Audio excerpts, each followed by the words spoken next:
warahmatullahi wabarakatuh. Untuk ini adalah video yang kedua pada materi networking today ya. Teman-teman, pada materi kali ini saya akan menyampaikan tipe jaringan secara umum ya. Yang pertama, ada beberapa pendekatan ya yang bisa kita gunakan. Yang pertama, kita bisa membedakannya berdasarkan size-nya ya. Ada yang disebut sebagai small home network ya. Ini adalah jaringan yang kecil di rumah, connect beberapa komputer ke internet ya, connect sebuah perangkat komputer kepada internet. Ini disebut sebagai small home network. Nah, yang kedua, ada yang disebut sebagai SOHO, small office atau home office.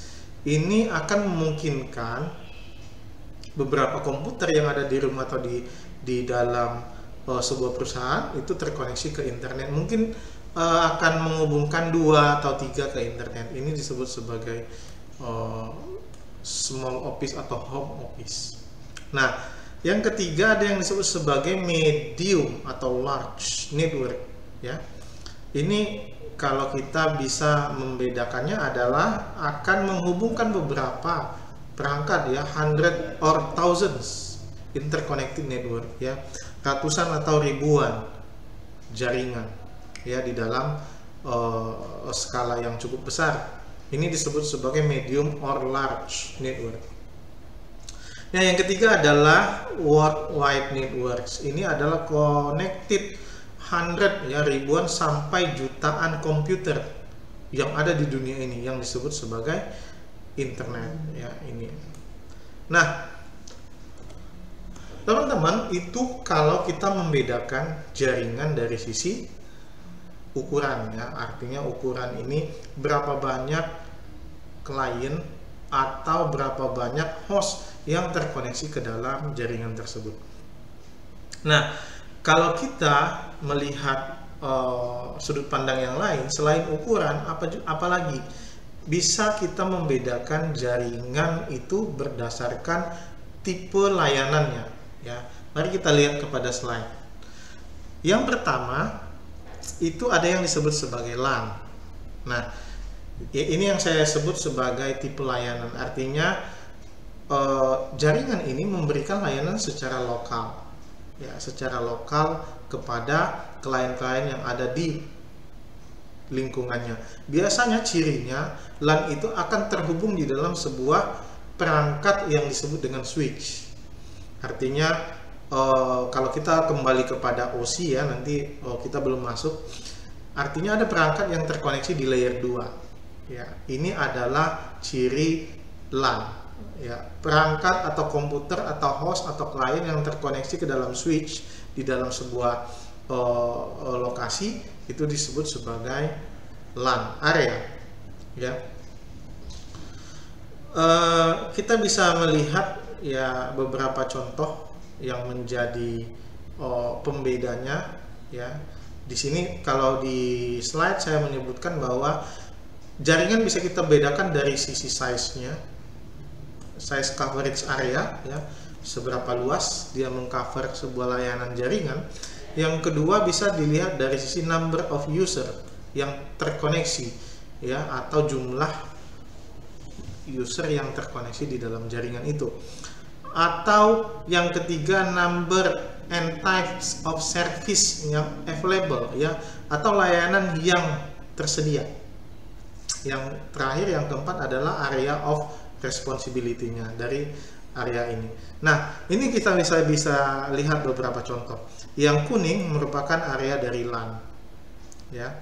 Sehingga tadi saya katakan salah satu cirinya adalah perangkat yang digunakan. Switch ya, switch ya. Untuk branch office ya, dia juga ada satu switch. Untuk home office ya, dia pakai wireless access point. Sehingga setelah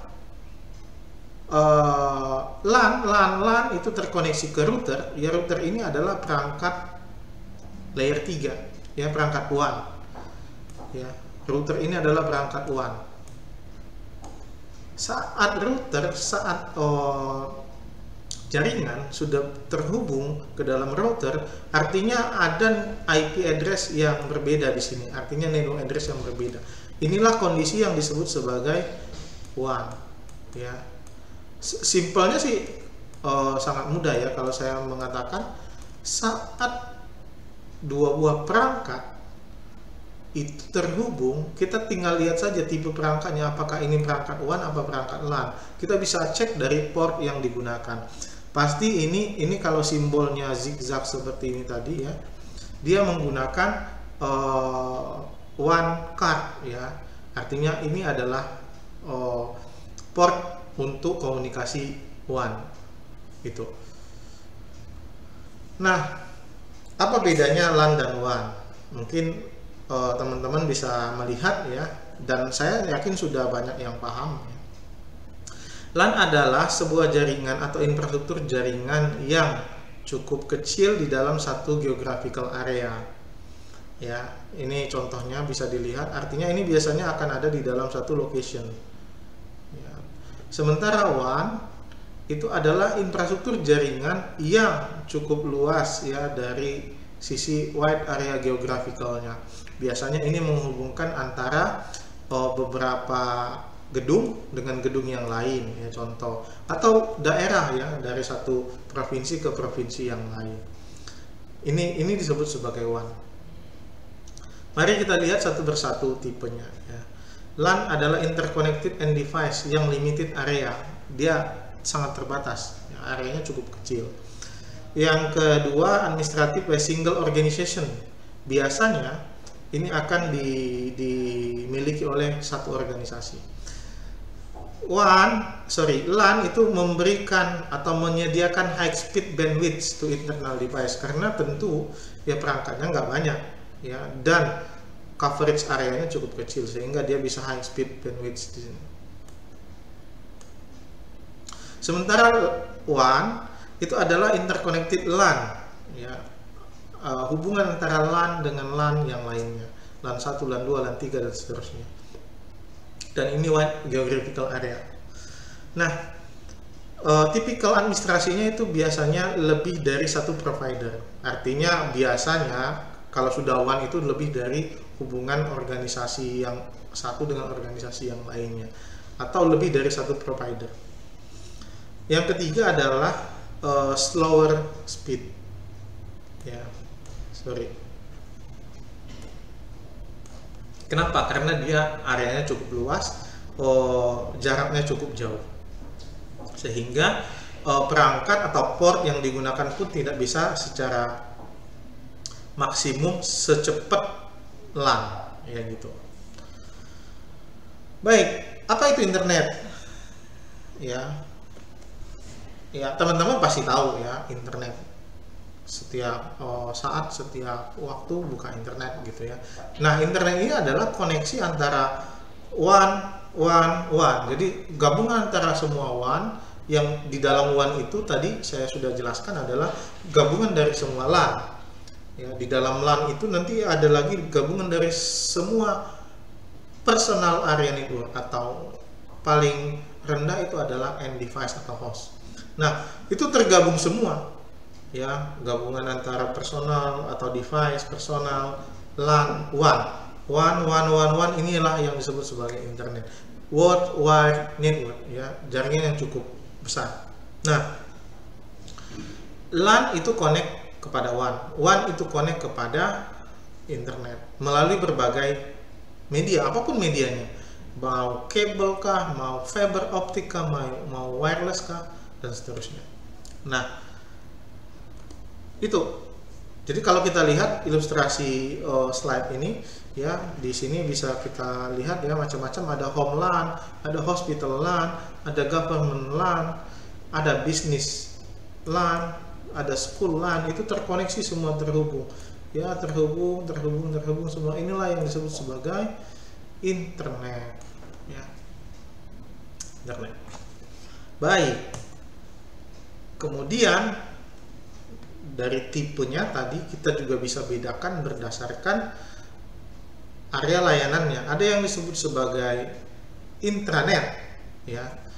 Intranet ini adalah jaringan private yang dimiliki oleh satu organisasi perusahaan yang hanya memberikan layanan kepada jaringan yang ada di dalamnya, tidak keluar ya, tidak ke internet, dia hanya di intranet ya. Biasanya ini akan menyediakan layanan-layanan yang sifatnya tidak boleh diakses dari publik ya, accessible hanya member ya, hanya member. Di sini dicatat hanya member atau orang yang punya otorisasi atau akses ke dalamnya. Nah, itu adalah intranet. Sementara extranet adalah ini hubungan organisasi dengan supplier, ya, dengan customer, dengan kolaborasi, dengan kolaborator. Artinya jaringan di luar dari internal. Ini biasanya sudah kita menggunakan ISP ya, Internet Service Provider, untuk bisa keluar ke dalam jaringan yang lain atau disebut sebagai WAN tadi, atau berbeda organisasi. Nah, sementara ya kita coba kupas itu internet connection ya, internet access technology. Banyak ya, banyak media akses yang bisa kita gunakan untuk connect ke internet. Yang populer ada yang namanya broadband cable ya, broadband digital subscriber line, ada wireless WAN dan mobile services. Ada yang untuk level organisasi, kita bisa gunakan berbagai macam layanan internet untuk mensupport IP phone ya, video conferencing dan data center storage ya. Untuk bisnis kelas yang biasa kita gunakan untuk interconnectivity kita ke dalam jaringan adalah banyak ya, macam-macam, kayak bisnis DSL, list line ya. List line itu point to point ya, point to point organisasi kita ke internet service provider, dan ada yang juga menggunakan layanan Metro Ethernet. Nah, ini beberapa layanan yang bisa kita gunakan untuk connect kepada internet. Biasanya saya sangat yakin ya, teman-teman sekalian pasti ya, apalagi yang namanya organisasi itu sudah punya kerjasama dengan ISP, apakah itu dengan ISP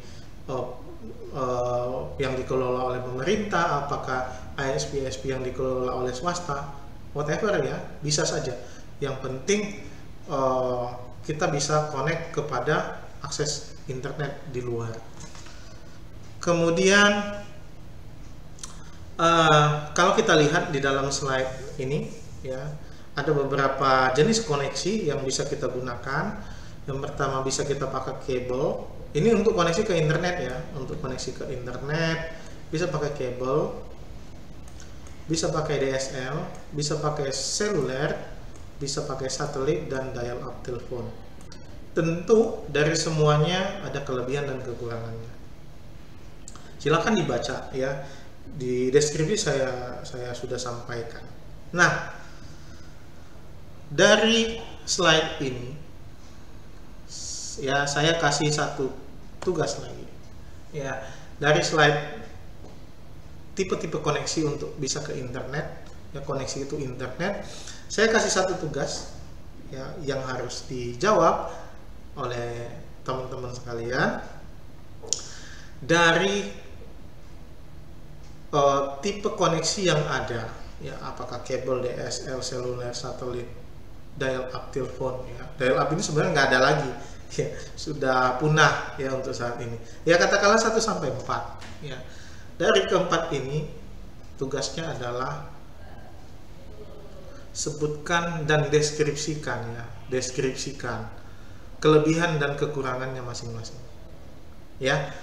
Saya ulang kembali lagi, tugasnya adalah deskripsikan dari 4 tipe koneksi ke internet, apa kelebihan dan kekurangannya masing-masing. Nanti jawab di dalam komentar atau di dalam forum yang akan saya siapkan di e-learning. Ini sebagai tugas ya, biar semangat ya, biar semangat dan ya membaca ya. Baik, sudah dicatat ya teman-teman. Nah, kembali ke slide. Untuk level bisnis ya banyak ya yang bisa kita gunakan. Ya, layanan-layanan kita bisa pakai dedicated list line, Ethernet WAN, DSL, atau pakai satelit. Ini biasanya lebih higher bandwidth ya, karena ini untuk kebutuhan korporasi ya, perusahaan. Bandwidthnya pasti besar, dedicated connection ya, dan managed services yang bisa mengelola layanan-layanan yang ada. Oke. Jadi soalnya tadi di sini ini untuk yang home small office, atau yang di sini silahkan ya, silahkan mau pilih yang home small office atau yang bisnis internet. Ya, tetap tentukan ya apa kelebihan dan kekurangan dari setiap tipe koneksinya ini. Ya, 4 saja. Dari ini ada 4, di sini ada 4. Silakan nanti tinggal pilih ya. Oke. Baik.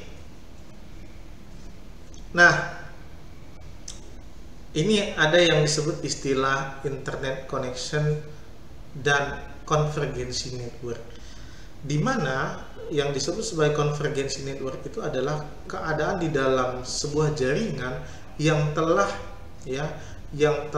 memberikan layanan untuk beberapa tipe data yang berbeda di dalam satu infrastruktur jaringan.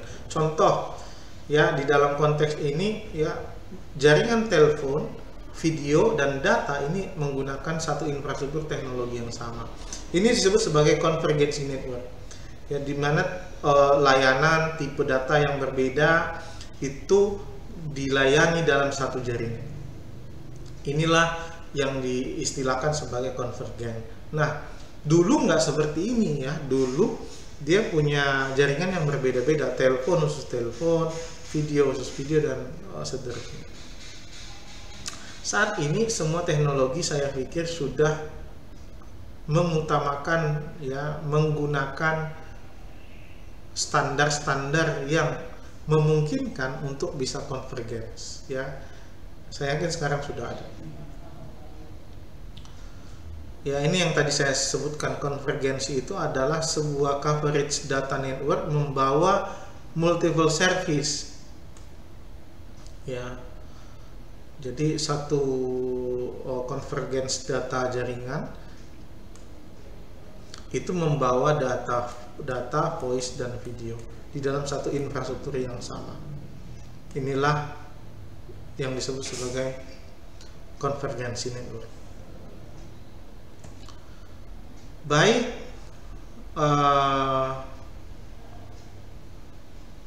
kemudian ada istilah reliable network. Seberapa reliable-kah jaringan itu? Jaringan yang reliable adalah jaringan yang menghitung dan memastikan bahwa tingkat kesalahan, toleransi kesalahan itu bisa dihandle, scalability atau pengembangan jaringan ke depannya itu bisa dilakukan, QoS ya, quality of service itu bisa dilakukan, ditentukan, dan security bisa dipastikan.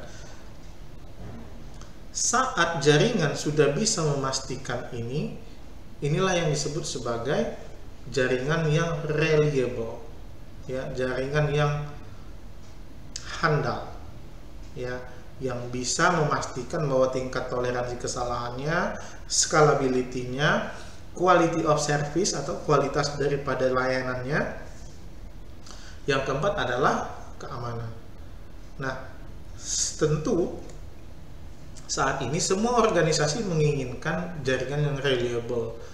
Oleh sebab itu, teman-teman sekalian ya, sebagai nanti mahasiswa atau katakanlah nanti kalian sebagai perencana jaringan, yang perlu dipastikan di dalam membangun jaringan, di dalam mendesain jaringan, pastikan bahwa jaringan yang kalian desain itu akan reliable. Artinya apa? Ya, ini nanti akan turun kepada teknisnya. Apa yang harus kalian pastikan? Perangkat apa yang harus kalian gunakan? Ya, contoh ya untuk memastikan masalah security, bagaimana konstruksi arsitekturnya, perangkat apa yang kalian gunakan untuk melakukan identifikasi ancamannya, ya perangkat apa yang kalian lakukan untuk bisa men-scanning ya ancaman-ancaman yang ada.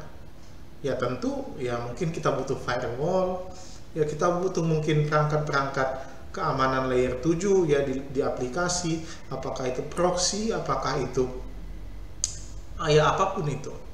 Nah, konteksnya adalah bagaimana nanti teman-teman bisa menyajikan sebuah rancangan dan bisa memastikan implementasi dari rancangan itu jaringan akan reliable.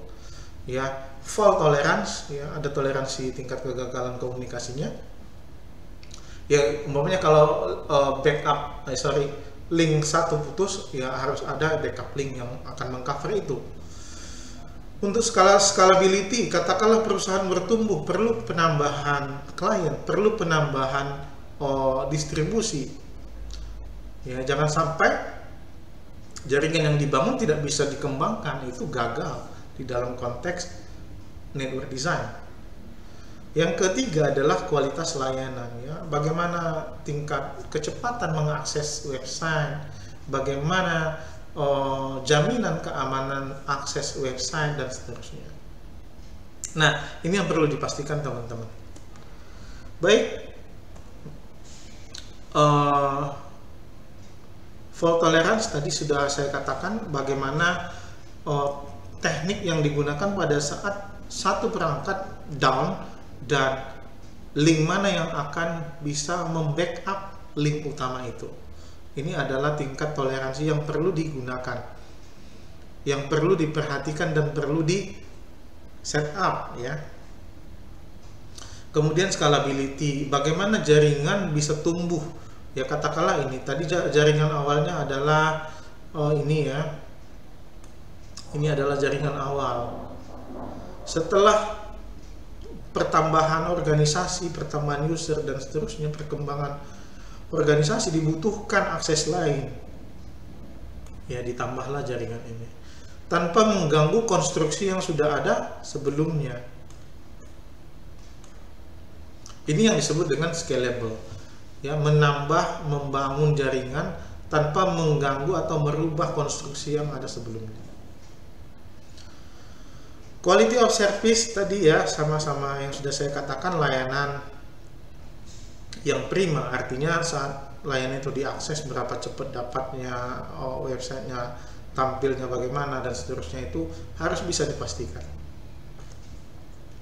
Yang terakhir adalah network security, ya, apakah perlu ya login untuk masuk ke layanan atau apakah perlu infrastruktur security secara fisik, atau ya ini yang disebut sebagai firewall atau apa ya. 3 tujuan daripada network security. Yang pertama, untuk pengamanan harus dipastikan confidentiality data ya. Only intent recipients can read the data. Jadi hanya orang yang terotorisasi bisa baca data. Integrity data, ini adalah tujuan-tujuan dari security. Availability, memastikan bahwa selalu bisa diakses. Nah, konstruksi ini yang perlu kita siapkan di dalam arsitektur dan topologi rancangan kita. Baik, mungkin itu untuk video yang kedua ini. Ini sudah semakin teknis ya, teman-teman. Mulai ya boleh diulang-ulang kembali videonya atau dibaca kembali nanti materi yang sudah saya siapkan di e-learning. Tentu saya ingatkan kembali ada tugas, ada kuis yang harus dijawab. Baik, terima kasih. Semangat ya. Assalamualaikum warahmatullahi wabarakatuh.